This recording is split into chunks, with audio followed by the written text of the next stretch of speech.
All right, so we've spent the entire day exploring what we could call the frontier of cancer science. We've heard about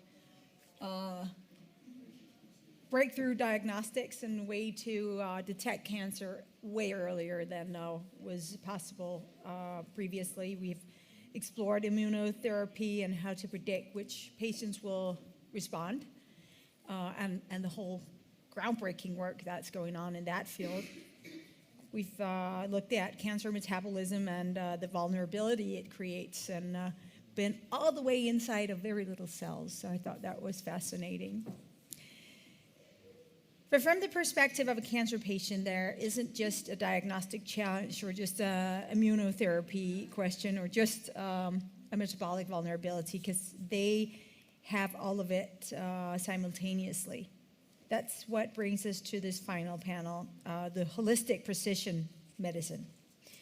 The challenge of integrating everything we know, genomics, imaging, clinical history, metabolic profiling, immune status, patient context, into one we could call unified treatment strategy for that one particular individual patient.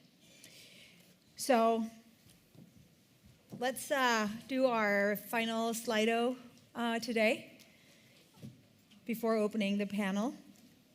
And we will co-create the word cloud as we have before today. What is the biggest barrier to implementing holistic precision medicine across Europe? So what are we asking here? Because this is not on, well, of course it can be on the breakthroughs in each little parts of a holistic approach, but putting it all together, creating that personal approach, unified treatment strategy.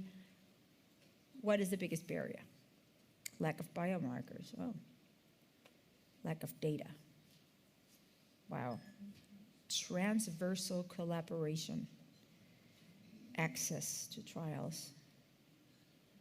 Yeah, access to trials, that hurts. Regulation, fragmentation of activities, regulation. And I'm guessing that GDPR is not a popular word here.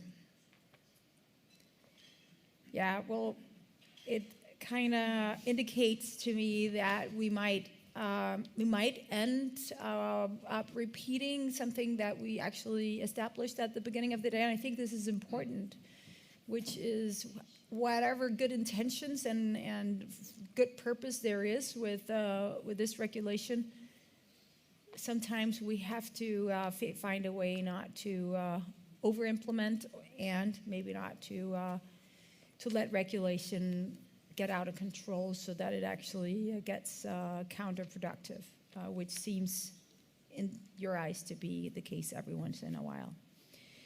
Unified data acquisition and processing. Oh, resistance of doctors to this type of innovation. So this is somebody who seems to think that doctors want to focus on their own field and not look broader, as I read it. Okay, so let's introduce our final panel of today. Professor Maria Blasco. Pioneering telomere researcher and former scientific director of the Spanish National Cancer Center, brings fundamental biology, the deep scientific understanding of cellular aging, and what drives cancer that has to inform any holistic approach. So, Maria, come up here. Yes, come and you can sit next to me if you would like. Sure. I think we should applaud Maria. We need that energy in the room. Okay. Professor Kjetil Tosken. Kjetil? Are you Norwegian? Yes.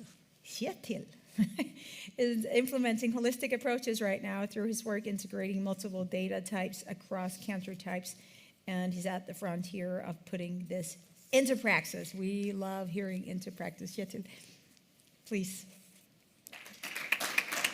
Professor Tuskin needs applause as well. Thank you. And finally, Dr. Rodrigo Dienstemann brings the perspectives of precision cancer subtyping. Colorectal cancer has become a model for how to integrate complex data into treatment decisions, and he's asking, how do we generalize this into other cancers? Welcome. Do you have the answer to that question? Let's build it together. Yeah. No, I assume you asked it to get an answer, not because you wanted to provide it all alone. Did you guys write regulation as well? No, not me. So you're... I wrote lack of data. Yeah, lack of data. Okay. And I did access to trials. Right. Well, when we talk about a holistic precision medicine, right now, most of the biomarkers we use for guiding therapies are immunohistochemistry, genomics, Yeah. small or bigger panels, not future-proof, comprehensive profiling that covers everything, and we can reanalyze all the time in case there is a new biomarker, a new signature that has a potential match. So in the end, we are, in practice, mostly single marker focused, very unusual to have complex biomarker analysis and interpretation, and this can only be done in reference centers with clinical trials as of today. And how is this an obstacle or a challenge in the work that you do, concretely? Well, I live in a bubble. In Barcelona, we have one of the biggest centers for precision medicine and clinical trials, more than 600 clinical trials. 1/3 of them are with a biomarker, moving beyond genomics, more and more complex biomarker integration. So, yeah, this is really science fiction for 95% of the cancer centers in Europe.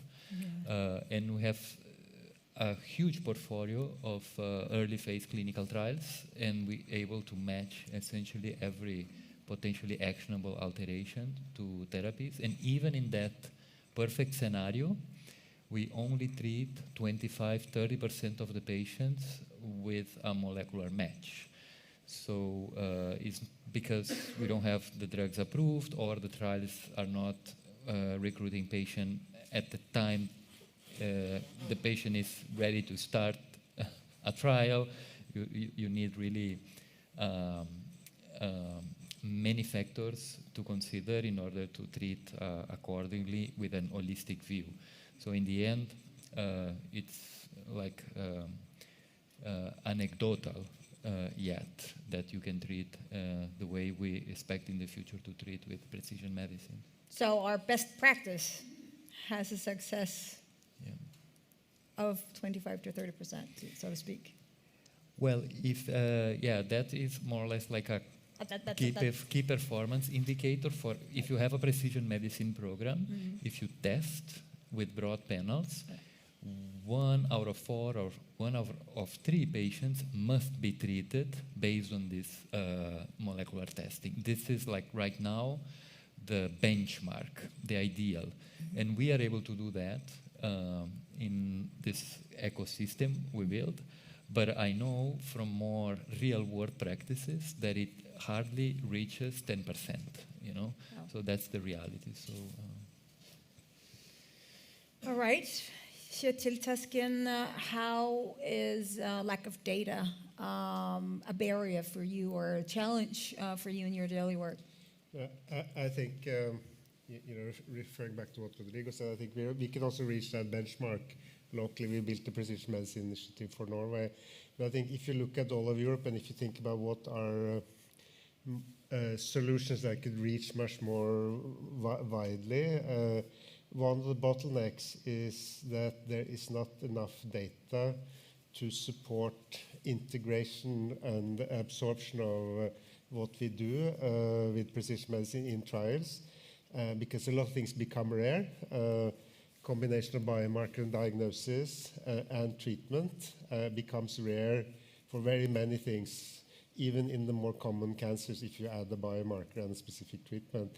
And for that reason, in the normal model of how things would proceed from research, clinical trials, into practice, you meet first the regulators that will ask, should this be put on the market, etc., and then you meet the payers, the ones that look at how is the health budget well invested into things that would pay off in terms of treating patients, and they require data. And if there's not enough certainty around the data, which means volume, then they will not want to give a price to a drug, for example, for that indication. And in order to meet that requirement, we need new strategies to collect more data. And we also need to educate regulators and payers with respect to precision medicine, because if you have an actionable target, I think patients, oncologists, the ones that are in this domain, do not necessarily like to randomize the patient to a treatment that does not address that target. And for that reason, we also need to think about how do we control the data. And we need to look at different ways of controlling the data against real-world data from standard of care, etc. I think to advance precision medicine, because that's the major bottleneck at the moment. And it discourages industry from working with a continent like Europe, where there's a patchwork of many small countries or relatively small countries with different payers and different mechanisms for how they decide whether to reimburse the drug for particular treatment, etc. So what you're saying is that the data is there, but you can't exchange Well, it. in part, the data is there. The Cancer Mission project that I coordinate tries to address some of that by aggregating data from trials. But we need other mechanisms to address that we've been working on. Wow. So what they expect is really, for example, imagine a situation where you treat based on a holistic precision medicine approach. For that, you cannot definitely randomize patient to a control arm, or you have to do it with so many patients, and it can be so diverse because it's pan-tumor. You cannot restrict to one specific tumor indication. And then more and more we are looking at historical, that's not the best word, but maybe external controls for the clinical trials instead of randomizing patients, treating them with the best holistic approach we have, and looking at control populations treated with standard of care from the past, So, and this is the idea right now. We have to soften a little bit the regulation, define the standards to use real-world data as an external control for a precision medicine approach. Okay, we'll get back to how we should soften the regulation and what part of the regulation, not the least. Professor Blasco, what is the biggest barrier to implementing holistic precision medicine across Europe? Well, my answer was lack of biomarkers that can be informative. And I would like to introduce... So in the same, related to... also that, to I would like to very briefly introduce I'm a molecular biologist. I work on something called telomeres, which are very important to protect our chromosomes. So they are essential for life. And life is designed in such a way that every time that our cells multiply to regenerate tissues, and this happens all the time, the telomeres become shorter. When they are too short, they impede cell proliferation. So they are important for cancer two ways. The first one is that normal cells, as we live, they have shorter and shorter telomeres. And this leads to age in our organism. And the single factor which is the highest risk for developing a cancer is aging, is having more and more years. And this is because short telomeres lead to something called chromosomal instability, which is going to lead mutations. And also they lead to changes in cell identity, which are also at the origin of cancer. So very important, maybe these telomeres or this telomere shortening to the origin of cancer. And the other way telomeres are important for cancer is that once you have a cancer, once the cancer has initiated and started growing, the cancer cells need to maintain telomeres in order to divide. This is compulsory. And in fact, one of the most mutated genes in cancer, even more than one that is very well known that is called p53, is telomerase, which is the enzyme that is able to elongate the telomeres. So cancer cells have to maintain the telomeres. Telomeres, yeah. Yeah. So there is also, I think, a unified opportunity if you want to target cancer immortality, to targeting telomeres, and there is nothing in the clinic so far that is targeting this feature of cancer, which is a universal feature of cancer, which is this telomere length. So I think telomere length is a possible biomarker, and you can measure it in blood, and you could correlate. You could use it as a prognostic factor for developing a cancer. So I think something that is lacking in the cancer field is that we don't know which person is going to develop a cancer 2 decades from now. Cardiovascular research have developed such a biomarkers, and this has been very useful to identify which individuals are at risk. But we don't have that in the cancer, and I think that's it's one of the problems. So I'm not saying telomeres are the only thing. There may be more things that could inform us in this risk of developing a cancer, and we could act to detect early or to prevent, even to design therapeutical prevention strategies, not only changing life habits maybe, but also doing this. So, and you can also correlate telomere length with genomics, and in fact there are mutations in telomere binding genes that lead to a higher incidence of cancer, familial cancer, because they are allowing for longer telomeres, and this facilitates cancer growth, or it could be useful for measuring toxicity of treatments. And what I've read, like life after cancer, right? So right. You have a cancer, you're treated, and then there are secondary effects of these treatments, right? So we know that certain chemotherapies are destroying telomeres also, because telomeres at the end are DNA, and they can, and this may help to choose which treatments are less toxic, maybe, or not. And you can also measure telomeres in cells, in images, in sections of pathology. And I think artificial intelligence is also going to be very important, because you may correlate, these images of histopathology, of CTs or PET analysis with telomere length and other biomarkers, and this will be something helping integrating all this data. Right. I want to get back to the successful integration stories, the concrete examples of successful integration, Professor Teskian. How does that look? So in the Cancer Mission Project Primaries that I coordinate, we have different stakeholders with 28 partners in 19 countries. 28, wow. And so we have oncologists and molecular biologists and pathologists, diagnosticians in the project. We also have patient representatives, payers, regulators, HTA assessors also inside the project. So this is sort of a multi-stakeholder environment to sort of find the way forward. But the most important part of the project is that we have a number of national precision medicine trials that operate a precision diagnostics program and a molecular tumor board, and where the trial, for that reason, was national, because it taps into the diagnostic that's paid for in a number of different countries, and where the protocol is built in a similar way. It's a platform protocol. So at the moment, there are 7 such trials open in Europe. There's one in the Netherlands called DRUP. There's one in Norway, where I come from, one in Denmark, here in Denmark, and they screen a number of patients. There's one in Finland, one in Sweden starting, one in, or a series in France, one in the UK, etc. And since they all have asked the same research question, have the same endpoints, etc., we can aggregate the data.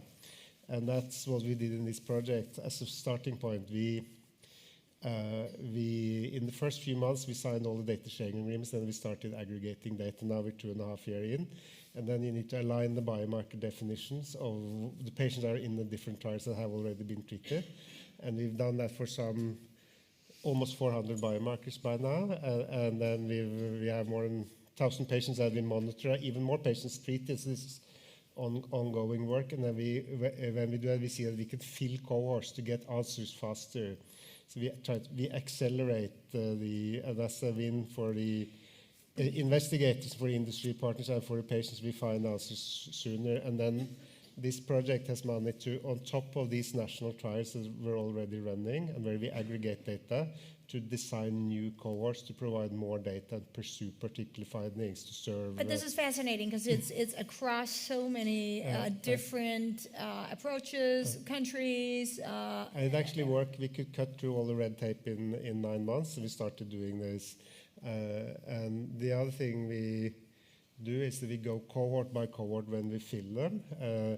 And we ask each trial every time, do they want to put their data in these cohorts? We don't take the data from the different trials. They voluntarily provide the data cohort by cohort. And I think that's one of the key principles here. It's a sort of shared decision making, and we don't take all the data and don't share an economy, if you will. Yeah.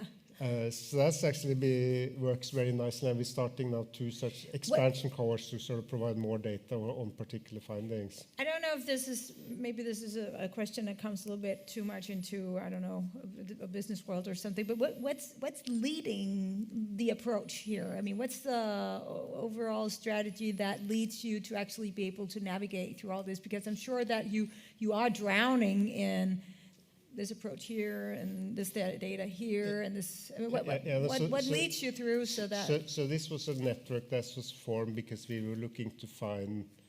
We all started platform trials, and we were able to coordinate. And this is sort of shared governance structure. It's not one leader necessarily. It's a sort of.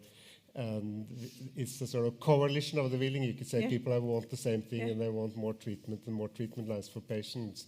So that's worked. It actually worked to the extent that we will use this as a blueprint for a bigger setup in what's called the Joint Action for Precision Cancer Medicine, where this project will serve as a blueprint for how we will do a bigger data collection effort to serve particularly that bottleneck that I was talking about in terms of providing more data to support precision medicine implementation. To serve payers and regulators, etc., with their need for addressing uncertainty when negotiating pricing, etc., finding out what's actually working. Wow. Okay, so I marked down as maybe the most important thing here, voluntary data sharing across cohorts as the number one success criteria, really, to take with us. I think that's a good one in terms of making things work. Yeah. Dr. Dienstmann, what makes your integration work in practice? If we were to say, okay, let's put together a joint best practice here, what makes it successful? What makes it work on a daily basis?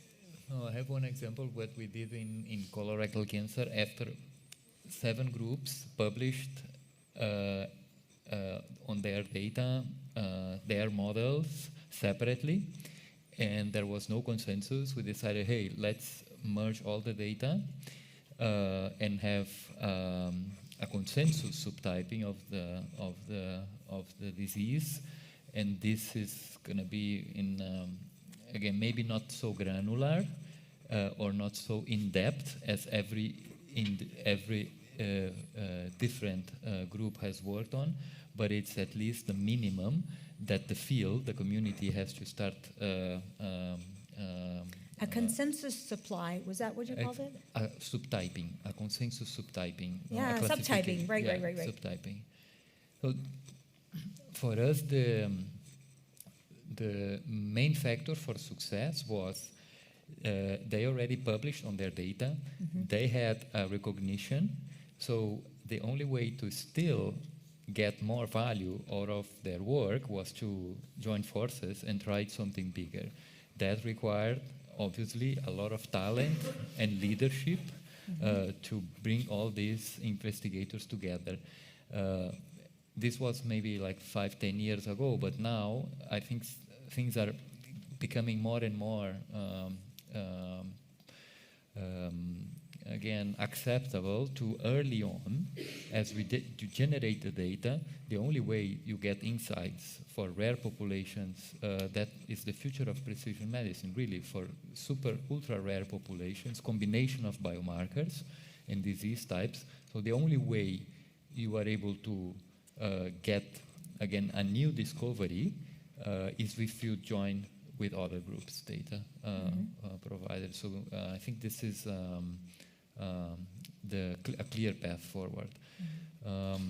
So because of, again, every country has its, again, mechanisms also to fund research and also negotiate with pharma and with the regulators how you are gonna, again, sustain the project in the future, or eventually if your insights are going to lead to broader access to a given therapy. So it becomes, again, also a local effort. So in the end, even if you join forces with other groups across Europe, that's good for knowledge, but you still have to fight locally as well, because we still have very much, again, local barriers and regulations and funding mechanisms for access to therapies. How much does that actually matter, the local dimension of it? I mean, it seems like you're based in urban areas and big hospitals, and what about rural areas, poor countries? What about that? No, there is an effort to make cancer treatment more accessible in high quality cancer centers. This is a European effort, and we are building the infrastructure now to guarantee that more and more, at some point in the patient trajectory, if there is a need to refer a patient to an excellent center for care, for molecular diagnostics and therapy, this is an easy path. But we are still building that. The reality is that still, even within a country, there are differences. So it it's not only that the EMA approves a drug. You have to see, again, is it approved also in Spain? And then, is it approved in Catalonia? And then, in my hospital, do I have access to this drug? And all countries have their debates. We do, even in a tiny country as Denmark, we have that debate on and on again. What kind of treatment do you get out of, gathering, making bigger centers, and how far do you have to travel? And, I guess it's all over. In terms of precision medicine, a clear example is off-label use of drugs. So more and more, when we do broad next-gen sequencing, we find biomarkers that we have an evidence for other tumors that you can give a drug. And the question is, can I just transfer this knowledge and use the drug off-label locally? In some countries, this is completely acceptable. If the which physician, countries? maybe Switzerland is one example. In some centers, some regions in Germany, you can also do that. In other centers, you need an official body to certify that the off-label use is correct. This is a molecular tumor board, for example.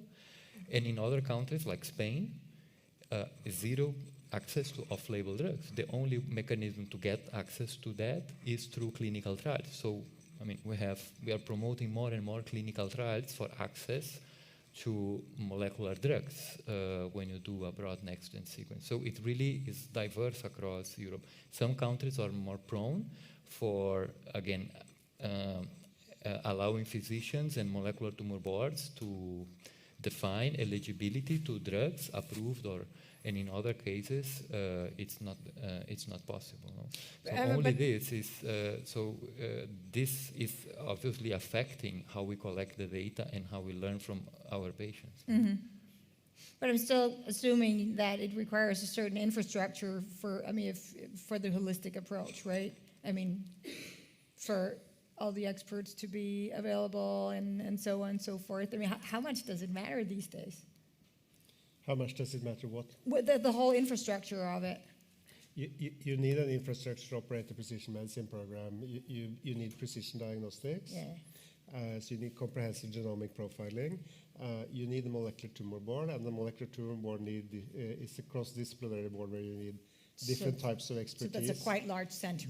Bioinformatics, tumor biology, insight, oncology, pathology, etc. So you need a sort of set in order to operate the molecular tumor board. But you can operate molecular tumor boards in virtual context. And you can centralize diagnostics without centralizing patients. We did that in Norway. We made the authorities pay for or reimburse comprehensive genomic profiling with large gene panels. We trained all the university hospitals to do that. And we set up a national molecular tumor board that runs on a closed virtual net, and then we could open the trial. We have national trial at every hospital that treats cancer patients, so the patients don't have to travel. So it's possible to find these solutions, and they need to find their way in different European countries. Then I think comprehensive genomic profiling is expanding, and there is more comprehensive genomic profiling in Central Eastern Europe than people tend to think. And I think I noticed that industry has more. They have perceptions of lack of. There is more there than they think, etc. So it's sort of improving quite a bit, and it's improving quite fast. I think the main barrier is more access to drugs, and there's large variation in how you can do off-label. You know, if there is a recommendation in molecular tumors, can you do off-label? Do you need a body? How strictly is this regulated? Large variation between countries. But the other problem with that is we need to collect that data if we do off-label, because that data can be used to build more of the body of evidence that we need to promote. So a certain pragmatism. But what if you, Professor Blasco, I mean, if you simplify holistic precision medicine, when is the boundary before it loses its power? I don't understand the question. So if you for scientifically, can you simplify holistic precision medicine without losing the power of it? Well, I think the whole idea, well, first, I'm not a medical doctor, I'm a molecular biologist, but no, I think the whole point of holistic medicine is to integrate, to gain more power, to gain more... Right, but if we have to be pragmatic and we have to, cut away certain, I mean, how far can we go being pragmatic about it? Well, I don't know. Maybe you can answer the question. I think if you look at traditional clinical trials, they have very defined inclusion and exclusion criteria set by industry in order to optimize a response or a effect that they can crystallize. And ideally, they would like to have a clear randomized control cohort. Payers would like that. As we move towards implementation in this domain, we're going to have to be more pragmatic. We're going to have to see that we move closer and closer to the actual implementation, to the actual real world. Okay. And that means that affects the inclusion and exclusion criteria. And we're going to also have control cohorts that come from real world evidence with similar patients on standard of care, but they have the same biomarker. But we can go there, I think. I think that's possible. And we just need to sort of build in a way that supports that to collect data. I think there are... Let me just say, I'm sorry to interrupt you. Please do submit questions if you have any. Could you please put the slide on again so that we have the QR code? Thank you. Sorry. There are scales. In the end, you need a scale to prioritize a therapy. If you go holistic, you may have, by the genomics, one signal, by transcriptomics, another signal, by proteomics, a different biomarker, and then eventually you have possibility to give a BRAF inhibitor or immunotherapy based on a cytotoxic signature in transcriptomics, or you can give an antibody drug conjugate because you have high TROP2 expression. These three things, again, right now how I rank on a priority list my therapies. So that is the cancer cell, the tumor doesn't have like only one way to treat. In many cases, if you go holistically, multi-omics, you may have multiple options for therapy, and then the idea is how I prioritize. And then the molecular tumor boards, they have to define the priority number 1, genomics, or priority number 1 in this case, forget genomics, we go protein expression, and so on. And then we have to, by collecting data really on how I prioritize therapy across different clinical trials, what is then the take home, again, the final,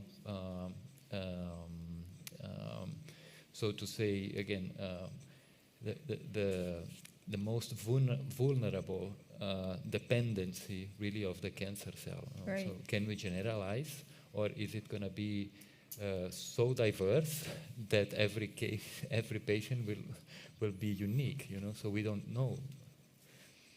Yeah, and I think the dream of any cancer researcher and oncologist, that have a patient with 3 targets would be to treat all of them at the same time, because that's if it's possible to get in there for toxicity reasons, right? Exactly. To hit hard early and not introduce one treatment after the other to make the patient multi-resistant. Exactly. Yeah. So Speaking I of think multi-omics, what's the key step needed to bring multi-omics into routine cancer care across Europe? That's a big question. I think we're going there gradually.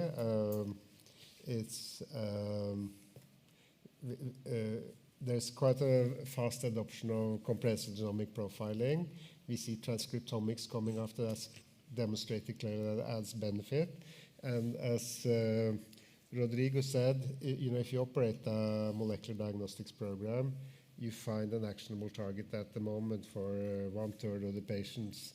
You can maybe go as high as 50% in some cancers, but that leaves at least 50% of the patients where current diagnostics do not find a treatment in the precision medicine approach. We need to add more biomarkers and more strategies. We need to add functional precision medicine, and then multi-omics comes into that. We need proteomics, more epigenomics. We may need drug screens to assess live cancer cells, etc., to sort of close that gap, basically. I think, yeah. I mean, although we are at the genomics level, pretty much like high speed, really, for diagnostics. When we talk about transcriptomics or proteomics, we are just starting to walk now. Turnaround time to be able to analyze transcriptomic data together with genomics and prioritize therapies, this is an issue. So you can get liquid biopsy results in 10 days easily, and then you have a target for transcriptomics. Maybe you need to organize a tissue biopsy, fresh tissue biopsy, send it to a lab. It takes 30 days minimum to get the results. And then really, I mean, patients are sick, trials are running and enrolling now, but maybe not 3 weeks from now. So there are so many factors on the table, really, that you can only do this in very few centers that are able to deliver the results with a fast turnaround time. All right, let's proceed with the questions here, because I think our audience is on a roll now with the questions from the last panel. Let's start with the latter one. How can aging and telomere biology be better integrated into precision medicine strategies? You already touched on this, Professor Blasco. Do you want to elaborate? Maybe I can elaborate on the second Yeah. way that, Yeah. I mean, I mentioned before that one of the hallmarks of cancer, Yes. one of the universal properties of cancer, if you want, all cancers share that, is the ability to maintain telomeres. And this is through mutations in telomerase, which is the enzyme that elongates telomeres, or genes that are important for telomere maintenance. The situation right now is that there is nothing in the clinic to treat cancer patients based on that information, even though it's one of the universal hallmarks of cancer, and we know that since a long time ago. So I think there is a lot of room for developing precision medicines targeting telomeres.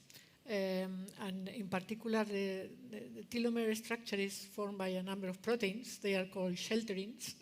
Shelterins, from shelter, from shield. Yeah. And in my lab at the CNIO, but other groups also, we have shown that it's possible to block with the small molecules the binding of these proteins to the telomere, and we can stop the growth of very aggressive tumors like glioblastoma or lung cancer tumors, etc.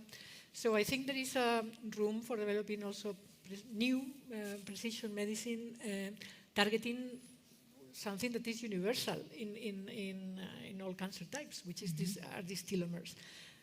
More and more, we know now that there are several cases of familial cancer. Familial cancer is when you have a mutation in a gene, and this is going to predispose you to have a tumor, right? To have a cancer. Some of these telomere binding proteins are mutated in familial cancer, but we don't have any drugs that are going to target that to prevent the appearance of cancer in these families or to treat the cancer that appear in persons that carry this mutation. So I think there is a lot of room also for developing new strategies against cancer, which hopefully may be more universal and that will serve for many different cancer types. That some of the targets that we have now, that at the end many of these targets are kinases, which are activities that can be compensated by other activities, and then you get the resistance to the tumor. I mean, we could also go, I think, for something very essential and structural of a cell, like is the ability to maintain the telomeres. Right. Thank you. I'm getting the feeling that the last question there might come from someone who's a little more interested in this field. How do you overcome instability and low abundance in metabolomics for reliable multi-omics integration in personalized cancer therapy?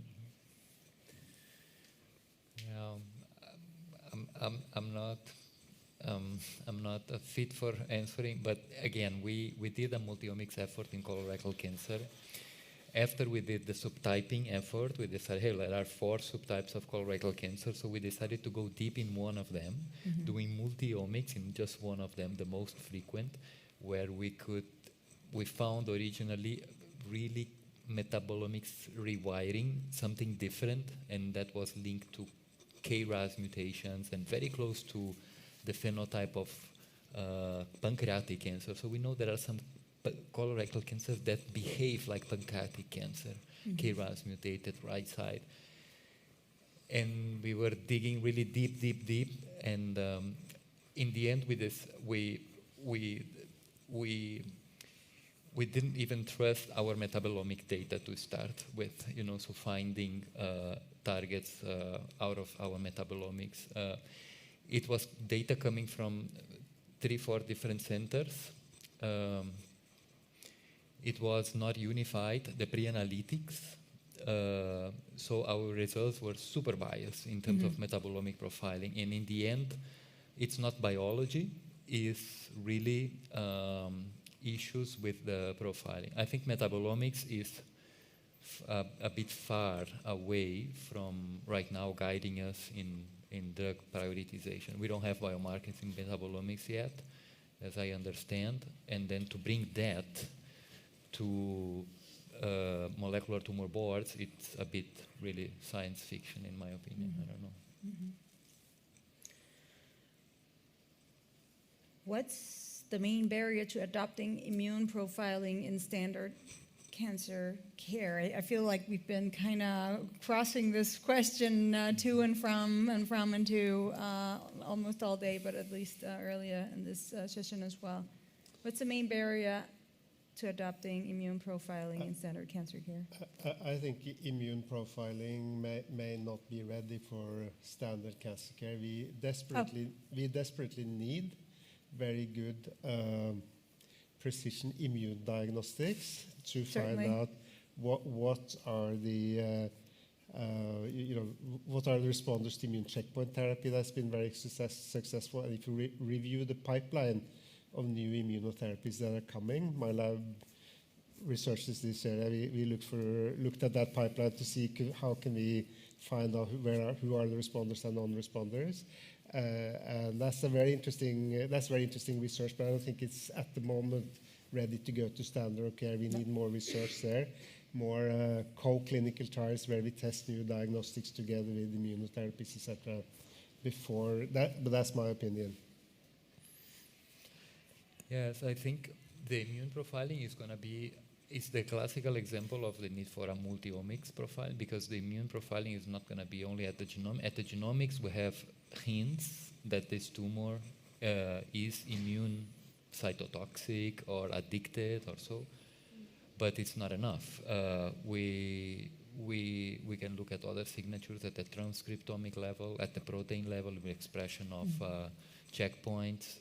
It's going to be a combination of factors. And in silico, if we had all the data for a patient, we can predict maybe 80 to 90% of the response to immunotherapy, but still not all of them. So if I'm able to look at cancer cell genomics plus microenvironment signatures plus immune checkpoint expression and combine everything in an in silico model, Right. It's very potent. But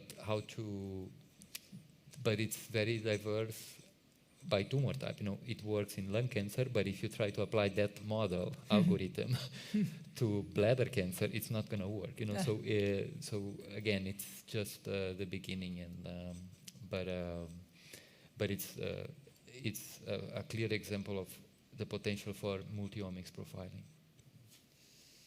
Very, I want to say, technical questions. Several anti-cancer drugs have risk of therapy-related blood cancer as PARP inhibitors and CAR-T.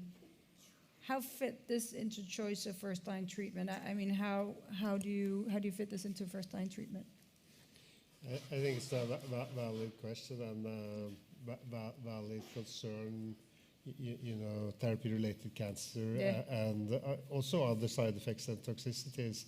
And I think if you sit on a molecular tumor Where are board, we at the risk for that? I mean, how severe is the risk for that? I think Eva that asked the question may know that better than me actually, but I think if you sit on a molecular tumor board, you have to assess all the risks and toxicities, etc., as part of making the best choice for the patient. You consider all the evidence, and this will have to come into that consideration. So how sick do you get from the treatment? If I may add something, maybe there we also need more biomarkers, right? We know now many things that you could measure in blood, like DNA damage levels or telomere length, as I mentioned already. All these things could help to predict maybe what's going to happen as a possible, secondary tumor down the line in the survivors. So maybe that could be implemented, all these things, right? Where we are doing more and more liquid biopsies, and we find cheap, clonal hematopoiesis is often determinant significant, and that has as potential also for us in elderly patients mostly to help us understand the baseline risk for having a second malignancy, and then if this is high enough so as to avoid a PARP inhibitor in a CAR-T cell, maybe it's just far away, but at least we know how to monitor this patient eventually. But it's the access to liquid biopsy and cheap detection is probably going to help us in that prediction. Interesting question here. What key innovation, and we're not just talking about data here, we're talking about an innovation. Let's narrow it down to that. Is still missing to make immune profiling a routine part of precision oncology? Is there some random idea that we didn't come up with yet? Or do we have all the pieces, just have to put them together differently? I don't think there is one key. And if there was one key innovation, we don't know what it is, because then we would be using it. Maybe you would know within what field. What's inside that cell or We're whatever. using tumor mutation burden at the moment. We're using PD-L1, ligand for immune checkpoints, etc. And we're trying to investigate for future immunotherapies what are the good biomarkers to find the responders and non-responders. I think it's going to be an integrated thing, like Rodrigo was referring to earlier, that would tell us. But we don't have the answer to. There's not a good answer to that addresses the problem fully at the moment, I would say. And what we need to also be cognizant is the fact that, a genomics is relatively stable over time. So in many cases, I can look at the primary tumor tissue and understand what is the driving force in the metastatic tumor. That's definitely not the case for immune profiling. It depends on the location of the metastasis and again the host. So the cancer patient also is changing the immune strength over time. So if I had a liquid biopsy that could tell me on an dynamic way what is the immune context, favorable or not, for response, that will be ideal, but that's not going to happen. So we will not have all the answers in the blood. We need tissue. Imagine having to biopsy every metastatic lesion to understand the dominant immune profiling of a patient. So we cannot do this in practical terms. Yeah. So I'm going to ask you one last question, which is I just want a not too scientific answer to, but just on top of your head. What's your vision for holistic precision medicine? I mean, what is it that you see for yourself when you think about the future of what you're doing, what you're offering?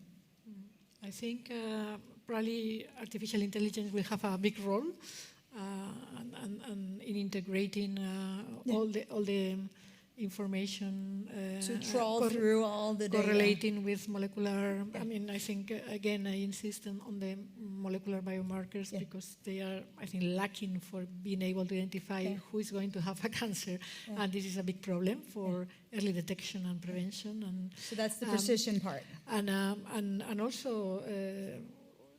The usage of all the medical images and development of tools, artificial intelligence tools, to help us predict what's going to happen with a patient, which could be the right treatment. I think there is a lot of room of improvement there, and I think that could be a key word, artificial intelligence. What's your vision? My expectation, we are trying to run when in many places when we don't even walk, going back to the idea. So what I expect is that we have access to molecular diagnostics and standard of care therapies as broad as possible. So if we right now are able to offer to all cancer patients the minimum molecular diagnostics and the approved therapies as we know now they work, we already have a lot of playground. Obviously we want to do research and expand, but if you don't look at equity for access to the minimal diagnostics and therapies and clinical trials, we will not be able to be impactful in precision medicine. Yeah. Your vision? I think the vision has to be equitable access to precision medicine, and but the vision. So since I've been working with the Primrose project at Coordinate, and that's been successful, I've had the opportunity to plan the work package on treatment in the Joint Action for Precision Cancer Medicine that just started. And there we thought about, how can we deal with the obstacles for implementation. And as I said earlier, one of the obstacles we think is the lack of data to support integration, to support things going from trials, research, into more standard of care. And it's not sustainable to do what Lebron has done, or my center has done, to operate a big precision medicine algorithm just on trials and drugs that are provided for trials.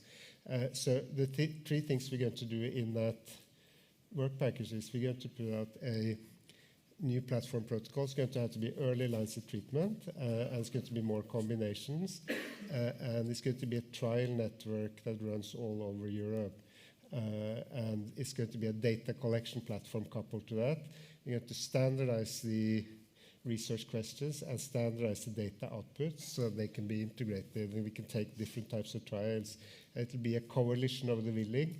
Any hospital in Europe that can run a precision medicine program and operate a molecular tumor board, either by themselves in a regional context or a national context or inside this project, can participate as long as they can treat patients and collect the data. And then we're going to do a similar exercise for all the off-label data that we talked about, molecular tumor boards, variation across Europe, how much off-label.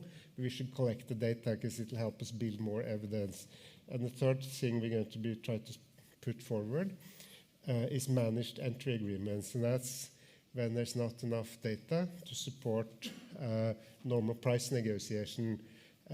Can we start using the drug and decide the price later or pay a lower price because there's too much uncertainty, and we collect the data to support that. And then there can be a lot of different initiatives in Europe that collect this data, but we can define saying that if they want to participate in the European joint effort, the data are going to have to look like this when they come to the joint repository. I think that can, if it works, can support more implementation. We're going to try to work very hard to see if that kind of works. We've been trying to onboard different types of stakeholders. And then we might actually be able to cure most cancers. Maybe, I don't know, but we'll have more evidence and more data to support more implementation at least, and that will be equitable implementation hopefully later. Thank you. Thank you, panel. Thank you. Thank you.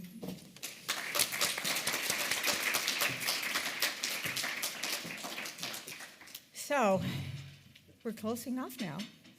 And I want to say that I think we've been through quite a great variation of panels today, some of which sent more political signals about bureaucracy, about funding, the necessary funding, maybe the more risk-willing funding that is yet not too short-termed is necessary. The necessity for clinicians and researchers to work closely together. Let's not, with the structures that we have in hospitals and other places, put clinicians in the corner so that they're so totally detached from research. And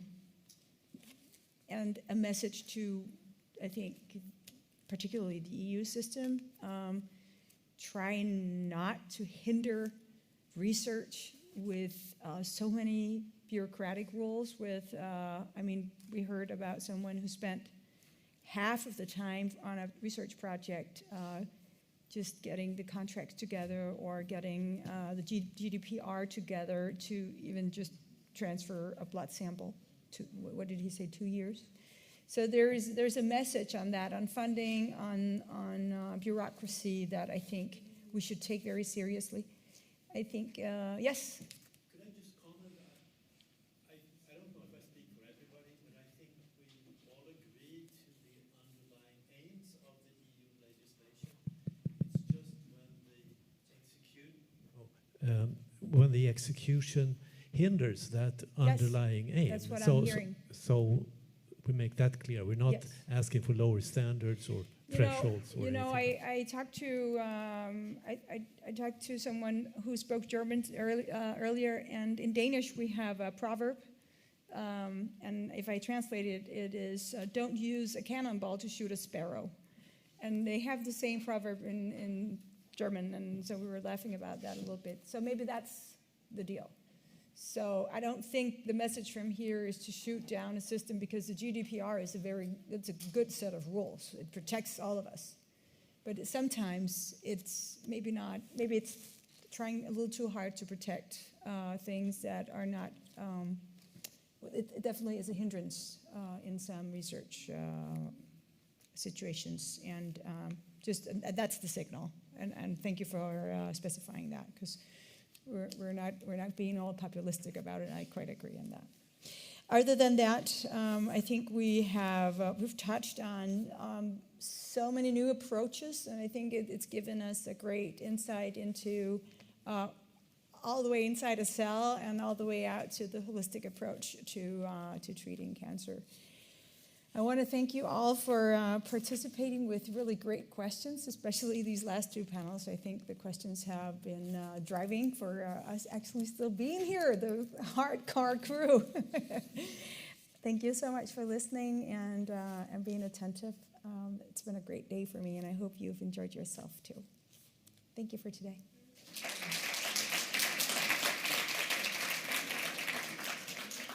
And we're not quite leaving yet, because I was given the floor at a point, but now I want to give it back to the due owner of it. So Annika Novak, this is your floor now. There you go. Well, thank you, and I keep it short. I mean, time is running, but it's really to thank all the panelists for the insights of the work they're doing, but all the advice and hints and take-home messages. I took duly note. It's also, I have to stress, the team behind, they are listening online, so I hope they also took note. So that's, I think, it was the second, and we really feel, I mean, there's a lot to talk about, but a lot to share, and I think that's the importance to connect, I mean, beyond the projects that have been launched under the mission and also the cancer plan, but, you know, to keep that conversation ongoing, to make sure that whatever we have invested or whatever problems we encounter, that we go on and find the solutions for that. So thanks for the great summary, so that makes my job much easier. And also thanks for the tips for tonight. I unfortunately have to run to the airport. I won't benefit it, at least this time. Two things. Funding, yes, will continue. So the evaluation of the work program, Cancer Mission Work Program 2025, is just being finalized. So we will see the results, more projects to come. But more also important, we expect it by next week, the next work program, so new calls, new opportunities. So I draw your attention to that. And also more events to come in 26. It is about showing what we have in our pocket. It's about, yes, showing first results. That is important to keep also the political support for future funding. So please, you're also the multipliers for that. That's a plea. To talk about the work of the mission or the commission as such in terms of you know, tackling cancer. So use the stickers, which you had you know, received in the beginning. There's a QR code. You find, I mean, all our projects, work we are doing on that website, and also events that will come up. So we will have a third Cancer Mission conference under the Cypriot presidency. It will be in April, so we're now moving on to that one. And we will have a big showcase event end of September. So we will really then show all the projects that we have. It's a 3-day event in Brussels, so for that, feel invited, but we're just at the very early stages, but the date is fixed. It's as of the 29th of September. And with that, I would like to close on behalf of the Cancer Mission Secretariat for all your work. And yes, I see it, we still have a little video to sum up, to show that we have the political support from the European Parliament. So one former Health Commissioner, Vytenis Andriukaitis, has provided a video now in his capacity as a member of the European Parliament. Thank you. Dear colleagues, dear friends, it is my pleasure to address you today, even remotely. I would like to begin by underlying simple truth. Beating cancer remains a high priority on the European Union level. European Parliament continues standing firmly behind this commitment, and the upcoming SAND Cancer Report is a clear signal of our commitment. Colleagues, I will be frank with you. Europe has knowledge and talents. We have existing frameworks and tools. We have European reference networks, European health data space, health technology assessment, AI factories, 1 million genomics project, biobanks and bioregistries. They are all staying separately, and we need to connect them in one ecosystem, truly pan-European medical ecosystem. Now we face fragmentation for 27 national health systems, and the patients with cancer are paying a high price of it. One's geographical location shouldn't determine your survival chances. Uptake of innovative cancer medicines is uneven. While some countries like France and Austria are leading the way, Poland, Latvia, and Estonia have the lowest uptakes. Therefore, it is vital to work on ensuring equal access for all to innovative treatments and diagnostics for cancer. Commissioner for Health and Animal Welfare, Oliver Varhelyi, said during the Sant Committee hearing that Europe's unique strength lies in the diversity and quality of its health data. He is right. However, our fragmentation brings us to the situation when just 15 of 31 European countries publish comprehensive 5-year survival rates. Conferences like today are very important milestones in mobilizing stakeholders, bring together expertise from across Europe. This is also great opportunities for knowledge exchange and cross-border cooperation, all of which are central to the European Union Cancer Mission approach. Therefore, I urge you to continue our common fight for a better and healthier future for our citizens. Thank you.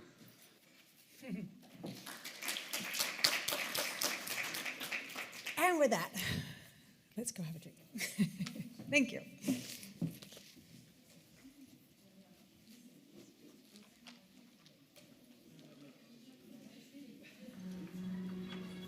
Each year, millions of Europeans hear the words they never expected. You have cancer. But behind those words, there are stories of resilience, hope, and innovation. With the Cancer Mission, the European Union brings together patients, medical professionals, policymakers, and researchers united around one goal: improving more than 3 million lives by 2030. Today, many people are embracing moments they once feared they'd miss. Thanks to you, we have breakthroughs that were once thought impossible. Thanks to you, we are making the difference.